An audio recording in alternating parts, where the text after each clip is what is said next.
Hi guys, welcome back to the day before.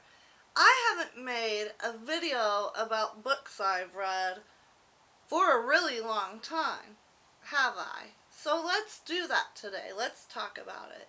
So, there are some books I've read after I made my last video about all the books and stuff, I wanted to get into and everything. But they were read back in 2020 and I don't really remember much. So I'm only talking about books that I've read this year, okay? So if I promise something and you really want to hear my opinion, go ahead and leave a comment down below and let me know. Otherwise, I'm just going to move on from 2020, okay? Sound like a good idea to you? Because it sounds like a good idea to me. Let's go. So, the first book I want to talk about today is Don't Look for Me. And the second book I want to talk about is The Midnight Library. I read these two books when I was feeling really depressed, And I would say that both of them are a little bit about depression, so it kind of fit in well. But let's talk about Don't Look for Me first by Wendy Walker. So, I'll read a little bit about it from Goodreads, right? One night, Molly Clark walked away from her life. The car abandoned miles from home, the note found at a nearby hotel, the shattered family that couldn't be put back together. It happens all the time. Women disappear, desperate to leave their lives behind and start over. She doesn't want to be found, or at least that's the story. But is that what really happened to Molly Clark? The night Molly disappeared began with a storm, running out of gas, and a man in a truck offering her a ride to town. With him is a little girl who reminds her of the daughter she lost years ago.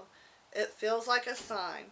And Molly is overcome with the desire to be home with her family, no matter how broken it is. She accepts the ride. But when the doors are locked shut, Molly begins to suspect she has made a terrible mistake. Alright, you guys, I'm back with my friend.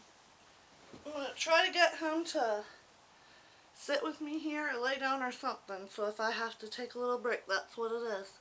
He has been diagnosed with pica, and when he came into my room, he was acting like he was eating on something. So, we'll see. But anyway, so we were talking about Don't Look for Me by Wendy Walker, right? I recommend it. It's a very good book. I'm a mom, and when I was reading it, I could really identify with some of the feelings that Molly was feeling. So, can you hear him? He's licking my hand. Come on, Bernie. So, yes, I think it's a very good book. I highly recommend it. It's about, like secrets of how, like, people really feel in a family and stuff like that. It's, very good. Next, we'll talk about The Midnight Library. Let me look that up on Goodreads. The Midnight Library is by Matt Haig, Haig, so I think that's how you pronounce that person's name.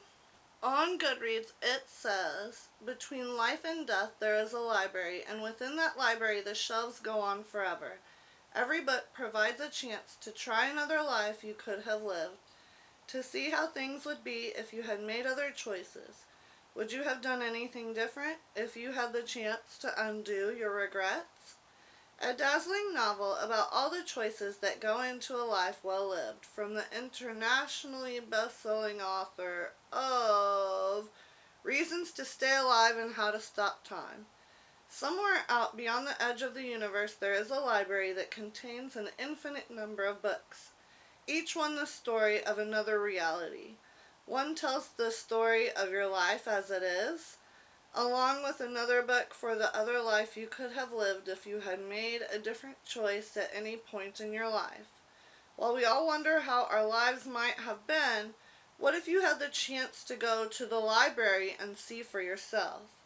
Would any of these other lives truly be better? In the Midnight Library, Matt Haig's enchanting new novel, Nora Seed finds herself faced with this decision. Faced with the possibility of changing her life for a new one, following a different career, undoing old breakups, realizing her dreams of becoming a glaciologist, she must search within herself as she travels through the Midnight Library to decide what is truly fulfilling in life and what makes it worth living in the first place. So I found that to be a really good book too. And it's got a good message in the end. It's really interesting to see like all of the different lives that Nora Seed could have lived. I think I read that as an audiobook and I really enjoyed it. I recommend reading it that way. Yes, Bernie, yes, you get attentions. So I do recommend reading it that way as an audio book. So let's move on. What else did I read? The Ocean at the End of the Lane by Neil Gaiman. And that's our reread. I love that book. It's very good and I highly recommend it to everyone.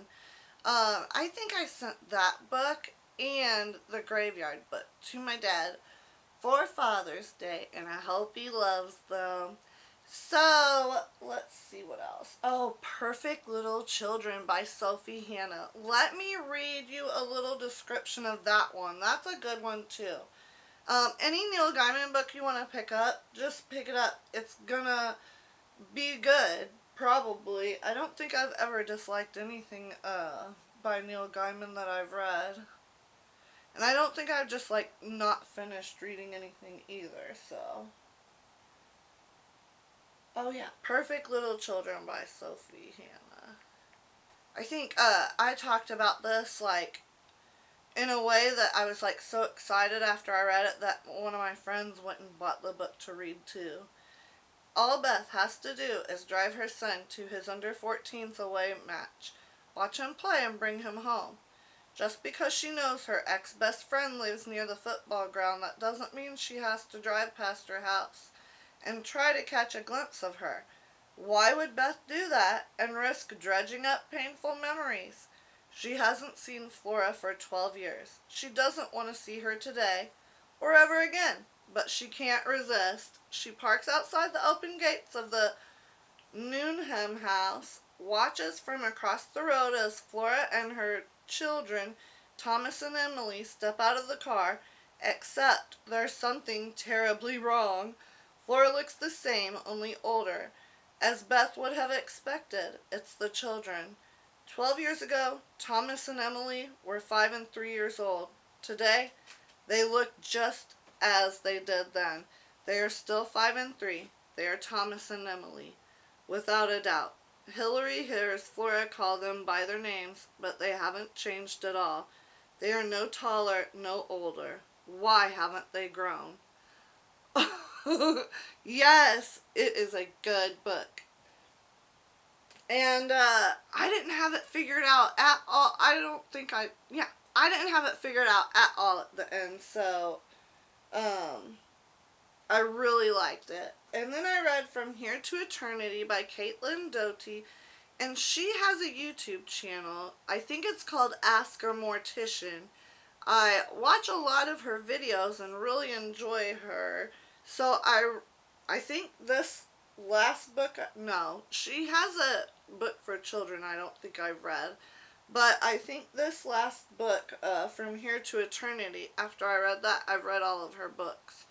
So, she's a mortician, and if you want to feel more comfortable with death and dying, and if you want to learn more about it, I highly recommend that book. And then I read Dusk Night Dawn by Anne Lamott. I know, I have a really eclectic reading style, right? But I love that too, you know. Anne Lamott, I would say she's kind of a religious writer, but I love her stuff. She makes me feel good. You know, if you're depressed and you need something to read, I recommend that. You know, she talks about just being a human being, not, you know, wanting, you know, having to be perfect all the time. It's okay to make mistakes. You still deserve, you know, good things in your life and stuff like that. I really highly recommend that book. And then the last book I read completely was You Love Me by Caroline Kepnes. And it is the third book in the You series. And it's about Joe's adventures with a new lady. I guess he and love did not work out. So, and what was that? That was from Hidden Figures or something like that. I don't remember the name of the second book right now. The first book is just called You. There's a series on Netflix called You, and it's about those books. So, you know, if they're making Netflix series about them, they must be good, and this was no exception. I really enjoyed it. Right now, I'm reading, here, let me look at don't take my papers, Bernie. My puppy takes my paper and chews it up, and I never understood the saying, you know, my dog ate my homework, but now I understand it. The Southern Book Club's Guide to Slaying Vampires. It's pretty good. I read the first few chapters and I like it so far. I'm not sure where the vampires come in, but I guess I'll find out. But if you like this video today, make sure you give it a thumbs up, alright? Yes, Bernie. I'm going to get off of here because Bernie wants my attention. If you want to see more from me and Bernie, my little buddy beagle, then make sure you hit subscribe and that notification bell. And Bernie and I wish you well. Until next time, bye-bye.